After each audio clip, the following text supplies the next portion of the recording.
High court exam जो group D का exam लगा हुआ है उसके लिए हम लोग हिंदी के टॉप 50 क्वेश्चन देखते हैं जो कि आपके एग्ज़ाम के लिए इंपॉर्टेंट हैं। वीडियो स्टार्ट करने से पहले आप लोगों से एक बात कहूँगा, जो लोग नए हैं तो प्लीज़ चैनल को ज़रूर सब्सक्राइब कर लें। चलिए स्टार्ट करते हैं। नेक्स्ट आप हिंदी के क्वेश्चन करेंगे, जिसमें पहला क्वेश्चन है, विद्वान का स्त्रीलिंग शब्द क्या होता है? तो ऑप्शन बी आपका राइट आंसर विदुषी। नेक्स्ट है, कौन सा व्यंजन नासिक्य है? तो ऑप्शन डी ना व्यंजन। वर्तनी की दृष्टि से सही शब्द कौन सा है? Option C. आशीर्वाद को ऑप्शन सी की तरह लिखते हैं, ना कि option A, option B, option D की तरह। अगला, निम्नलिखित में से कौन सा शब्द वायु का पर्यायवाची नहीं है?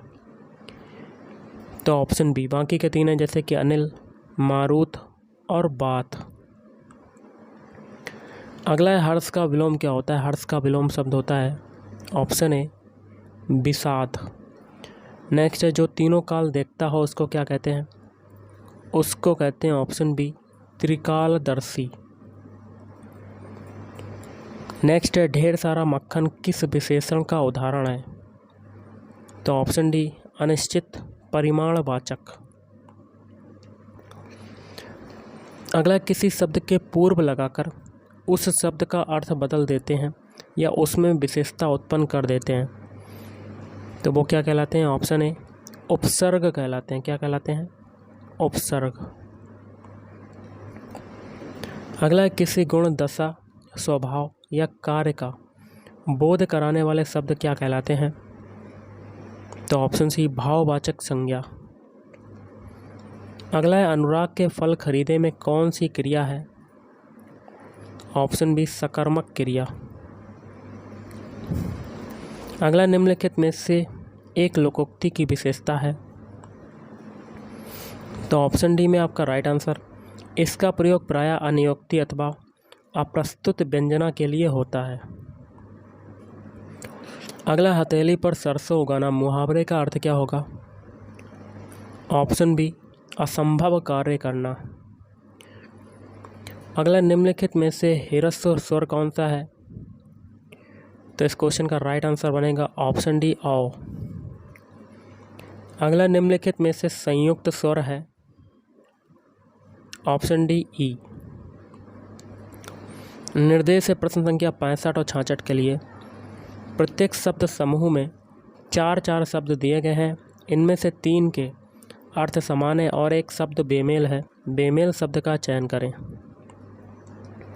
65 में बेमेल कौन सा होगा? ऑप्शन डी लोचन। बाकी के 3 देखिए, अमृत, सुधा, पीयूष, ये सभी क्या हैं? अमृत के पर्यायवाची हैं, लेकिन अमृत का पर्यायवाची लोचन नहीं होता। अब 66 में आपका होगा चमन। चमन जो है पुष्प का पर्यायवाची नहीं है, फूल का पर्यायवाची नहीं, लेकिन सुमन, कुसुम और पुष्प ये सभी फूल के पर्यायवाची हो जाएंगे। निर्देश प्रश्न संख्या 67 और 68 के लिए नीचे दिए गए शब्दों का सही विलोम शब्द का चयन कीजिए। तो सामिस का विलोम शब्द क्या होता है? ऑप्शन ए निरामिस। व्यय का विलोम शब्द क्या होगा? व्यय का विलोम शब्द ऑप्शन डी आय हो जाएगा। निर्देश प्रश्न संख्या 69 और 70 के लिए दिए गए शब्दों में समास के नाम का चयन कीजिए। जैसे चंद्रशेखर, चंद्रशेखर में कौन सा समास होगा? ऑप्शन सी बहुब्रीहि समास। रात दिन में कौन सा समास होगा? देखिए, बीच में योजक चिन्ह है और एक दूसरे के क्या हैं? विलोम शब्द हैं। रात का दिन होता है विलोम शब्द, तो इन दैट केस इसमें आपका द्वंद्व समास हो जाएगा। तो option A is right answer. अगला, निम्नलिखित में से कौन सा शब्द सदैव एक वचन रहता है? इस क्वेश्चन का राइट आंसर बनेगा ऑप्शन ए जनता। करण कारक की विभक्ति है।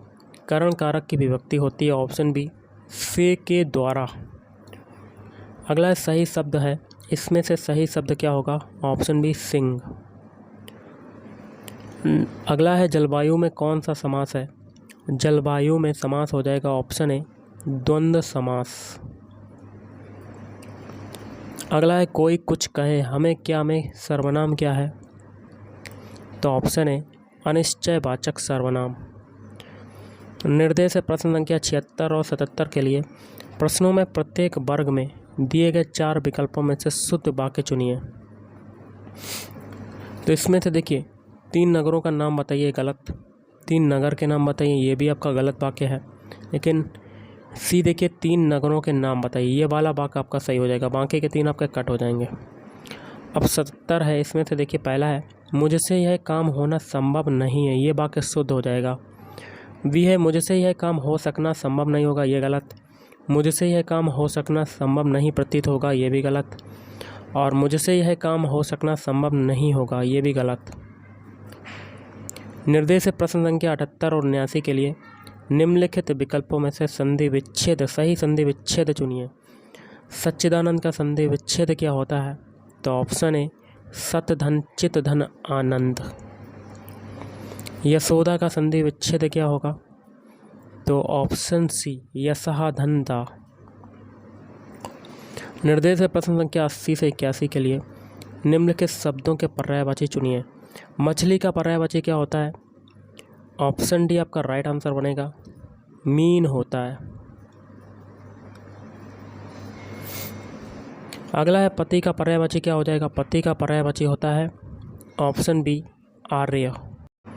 अब निर्देश है प्रश्न संख्या 82 और 83 के लिए। प्रश्नों में प्रत्येक मुहावरे अथवा लोकोक्ति के लिए विकल्प दिए गए हैं, इनमें से एक उचित अथवा सही विकल्प का चयन कीजिए। तो देखिए एक तवे की रोटी क्या छोटी क्या मोटी, इसका क्या बनेगा? इसका बनेगा ऑप्शन डी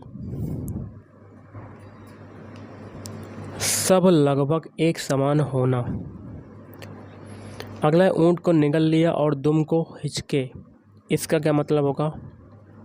ऑप्शन डी बड़ी विपत्ति को स्वीकार करना और साधारण बात पर संकोच करना। निर्देश है प्रश्न संख्या 84 और 85 के लिए। दिए गए शब्दों में प्रयुक्त संधि का चयन कीजिए, जैसे कि सडानन। सडानन में कौन सी संधि है? तो ऑप्शन है व्यंजन संधि। धर्मात्मा में कौन सी संधि है? तो ऑप्शन है स्वर संधि।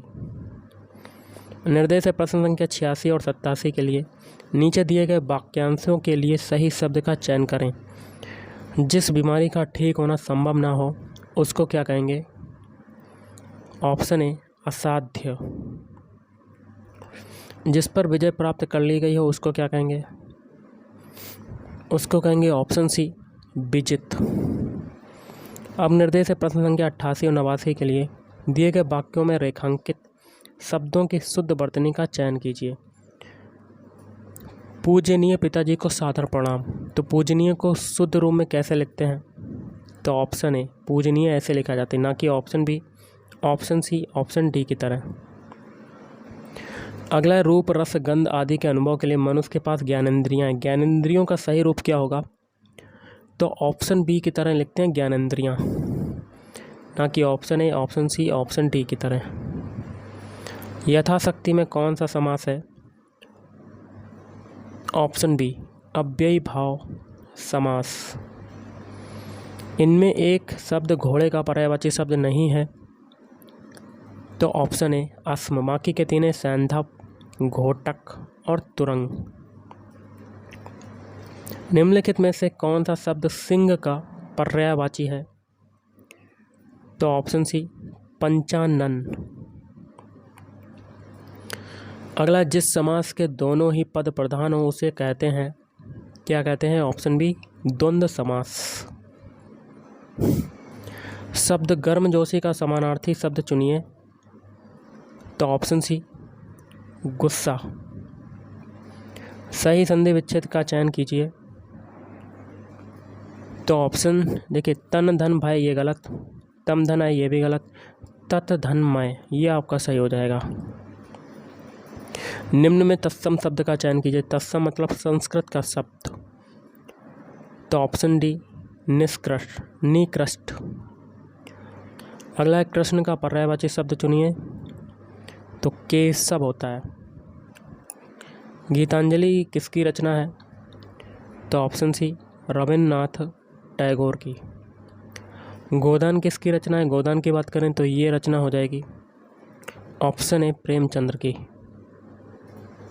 और आज का लास्ट है, सही शब्द चुनिए। तो सही शब्द इसमें से कौन सा है? श्रृंगार, ऑप्शन बी आपका राइट आंसर। बाकी के 3 आपके गलत हो जाएंगे। तो गाइस आज के इस वीडियो में इतना ही। थैंक यू, धन्यवाद।